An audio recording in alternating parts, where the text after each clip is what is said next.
요즘 들어 뉴스나 인터넷 기사에서는 우리 생활 속 다양한 곳에서 유해물질이 검출되고 있다는 소식이 쏟아져 나오고 있는데요. 그 중에서도 특히 우리가 매일 사용하는 주방용품들 역시도 유해물질로부터 안전하지 못하다는 소식이 끊임없이 들려오고 있습니다. 아무리 몸에 좋은 식품이라 하더라도 그 식품을 조리하는 도구에서 유해물질이 우러나온다면 보약이 아닌 독을 먹는 거나 마찬가지인 셈이 됩니다. 이번 시간에는 유해물질이 용출되는 주방용품은 어떤 것이 있는지, 그리고 그 대처 방법은 무엇인지 함께 알아보겠습니다. 첫 번째는 멜라민 수지 식기입니다. 흔히 중국집에서 쓰는 짜장면 그릇이나 식당 앞접시로 쓰이는 하얀색 식기를 다들 한 번쯤은 써보셨을 텐데요. 이 식기들은 대부분 멜라민 수지라는 소재로 만들어진 플라스틱인데 가격이 저렴하고 잘 깨지지 않는다는 특징이 있어 가정집이나 식당 등에서 많이 쓰이고 있는 식기입니다. 그러나 자칫 멜라민 수지로 만들어진 용기를 잘못 사용했다간 우리 몸에 암을 일으키는 유해물질이 용출될 가능성이 있어 정말 조심해야 하는데요. 멜라민 수지란 합성 수지제의 한 종류로 멜라민이라는 물질과 포르말데히드라는 1급 발암물질을 결합하여 만들어진 딱딱한 플라스틱의 한 종류입니다. 잘 깨지지도 않고 관리가 쉽다는 이유로 흔히 쓰이는 식기이지만 오래 쓰거나 고온에 직접적으로 노출된다면 식기에 미세한 균열이 생기면서 발암물질인 포르말데히드가 녹아나올 수 있는데요.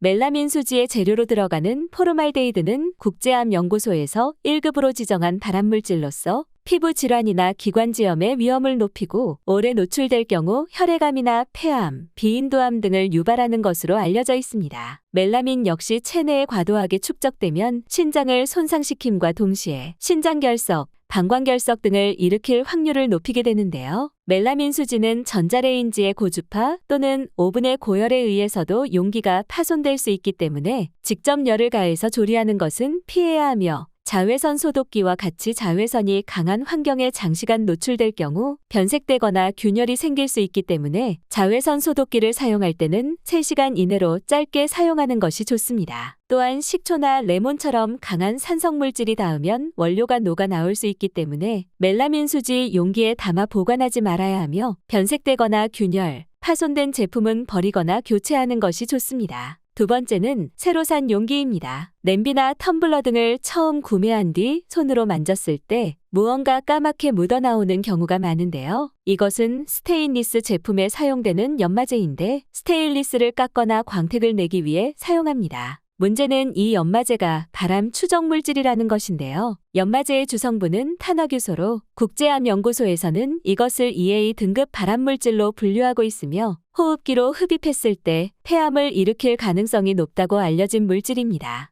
연마제는 물이나 세제로는 쉽게 제거되지 않아 식용유와 베이킹소다를 이용해 제거해야 하는데 키친타월이나 행주에 식용유를 묻혀 제품을 닦으면 식용유가 탄화규소와 같은 소수성 물질이라 연마제가 식용유에 잘 달라붙으면서 잘 제거됩니다. 또는 베이킹소다를 물과 섞어서 설거지하듯 제품을 닦아주면 알칼리성인 베이킹소다가 탄화규소를 녹여 깨끗하게 세척할 수 있습니다. 세 번째는 나무 식기입니다. 요즘에는 나무 특유의 감성과 함께 친환경적이라고 생각하여 나무 식기를 선호하는 분들이 많으신데요. 그러나 나무 식기에는 우리가 생각지도 못했던 치명적인 단점들이 존재합니다. 나무는 소재 특성상 미세한 틈들이 있는데 맨눈으로 봤을 땐 깨끗해 보이지만 틈 사이로 음식물 찌꺼기나 기름 등의 유기물질이 쉽게 끼게 되는데요. 이 때문에 틈 사이마다 식중독이나 감염 등을 일으키는 세균들이 번식할 위험이 증가하는데 특히 육류나 생선, 닭고기 등의 날음식을 다룬다면 급성장염이나 발열, 복통 등을 일으키는 살모넬라균, 대장균,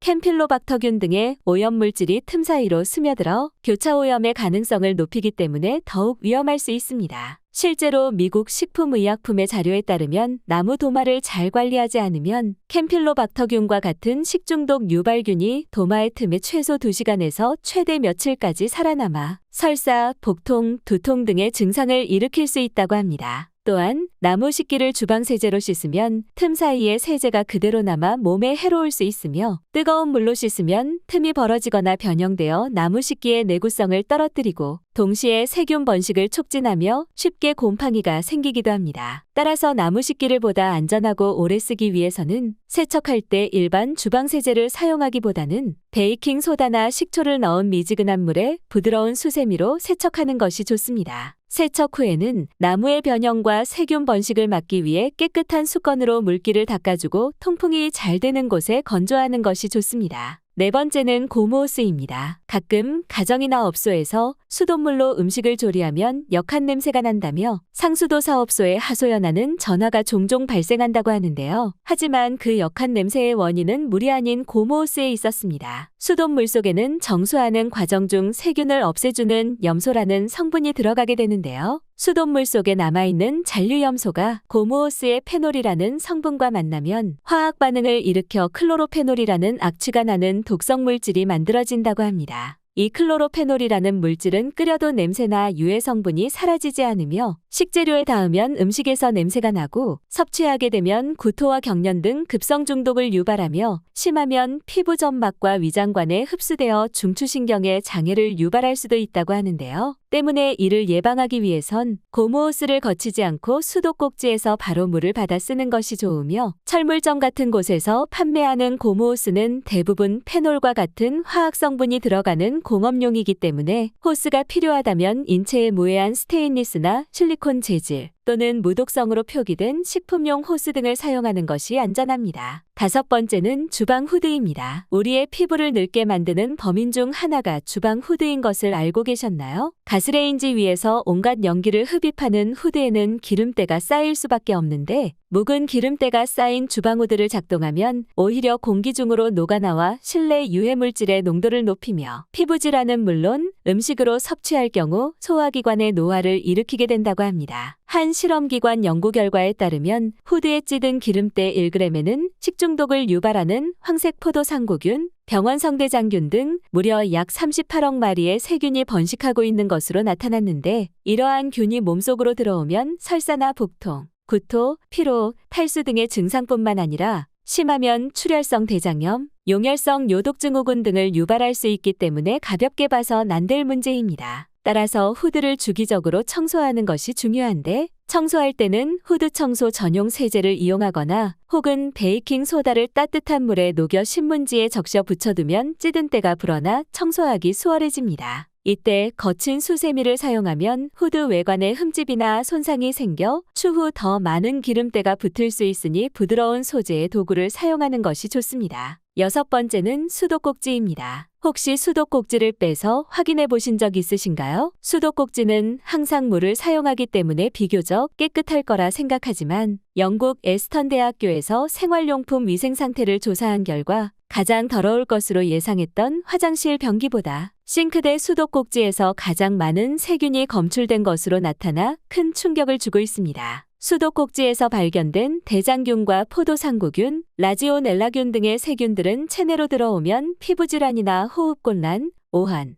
전신피로 등을 동반하며 심하면 장염이나 폐렴을 일으킬 수 있는데요. 한방송사에서 가정집에 방문해 10년 전에 설치한 싱크대 수도꼭지 내부의 오염도를 측정했더니 공중위생 기준치보다 무려 200배가 넘는 심각한 수준의 세균이 측정되는 일도 있었습니다. 싱크대 수도꼭지는 식수로 이용하거나 식재료를 씻고 닦을 때 사용하는 곳이기 때문에 그만큼 세균이 체내로 쉽게 유입될 수 있어 가볍게 여겨서는 안 되는데요. 전문가들은 오래된 수전은 겉은 멀쩡해 보일지 몰라도 물때가 끼고 세균 번식과 누수가 발생하기 때문에 주기적으로 청소를 하거나 또는 교체를 하는 것이 좋으며 한 달에 한 번 정도는 칫솔 등을 이용해 수도꼭지의 거름망이나 틈새 부분을 깨끗이 세척해주는 것이 좋다고 조언하고 있습니다.